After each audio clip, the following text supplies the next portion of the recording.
உலகின் புரட்சிகர மாற்றத்திற்கு செயற்கை நுண்ணறிவு பெரிதும் உதவி வருகிறது. பல்வேறு துறைகளில் தொழில்நுட்பத்தின் பயன்பாடு அனைவரையும் ஆச்சரியத்துல ஆழ்த்தி வருது.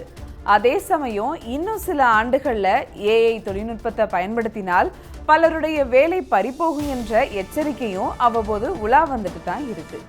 யாரும் இதனை பெரிதா எடுத்துக்கொள்ளாத நிலையில சிலர் நம்புவதற்கு கூட தயாராக இல்லை என்று வல்லுநர்கள் தெரிவிச்சிருக்காங்க.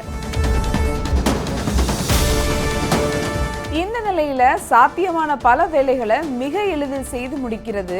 அந்த வகையில பார்த்தோம்னா தற்போது தண்ணீரே இல்லாத பாலைவன பகுதியில செயற்கை மழையை பொழிய செய்து முதல் சோதனையிலேயே வெற்றி கண்டு இருக்கு ஏஐ தொழில்நுட்பம்.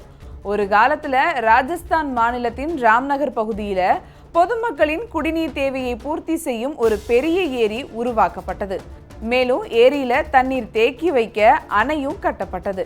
ஆனா காலப்போக்குல குடியிருப்புகள் தண்ணீர் வரும் கால்வாய்களை ஆக்கிரமிக்கவே ஏரியில தண்ணீர் பஞ்சம் ஏற்பட்டுச்சு. தற்போது வறண்ட பாலைவனமாகவே காட்சியளிக்கிறது.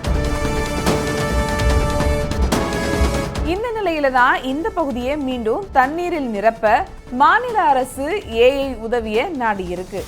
ஜெனெக்ஸ் ஏஐ மற்றும் கம்பெனி எக்ஸல் ஒன் ஆகிய 2 நிறுவனங்கள் ஒன்றிணைந்து ராஜஸ்தான் ராம்நகர்ல செயற்கை மழையை பொழிவதற்கான ஆய்வை மேற்கொண்டுச்சு.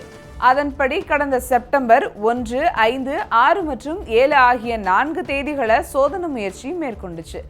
ஏஐ தொழில்நுட்பத்தின் மூலம் ட்ரோன்களை பயன்படுத்தி சோடியம் குளோரைடு விதைகள் தூவப்பட்டு முதல் முயற்சியிலேயே செயற்கை மழை பொழிந்தது. இதை பற்றிய மாநில அமைச்சர் பேசும்போது 1/2 கிலோ சோடியம் குளோரைடு விதைகள் தூவப்பட்டதுல நீர்பிடிப்பு பகுதியில 0.01 சென்டிமீட்டர் மழை பொழிந்து இருக்கணும். ஏஐ உதவியுடன் செயற்கை மழை பொழிவு சோதனை வெற்றியடைந்ததால அடுத்த கட்ட நடவடிக்கைகளை விரைவில் தொடங்க இருக்கிறதா தெரிவிச்சிருக்காரு. மேலும் இது தொடர்பா விஞ்ஞானிகள் மத்திய மற்றும் மாநில அரசிடம் பேசி முடிவெடுக்கப்படணும். அதோட நீர்பிடிப்பு பகுதியில் உள்ள ஆக்கிரமிப்புகளை அகற்றவும் நடவடிக்கை எடுக்க உள்ளதா தெரிவிச்சிருக்காரு. மேலும் பாலைவனமாக திகழும் இப்பகுதி விரைவில் நீர்வளம் மிகுந்த பகுதியாக காட்சியளிக்க போகுதுன்னு தெரிவிச்சிருக்காரு.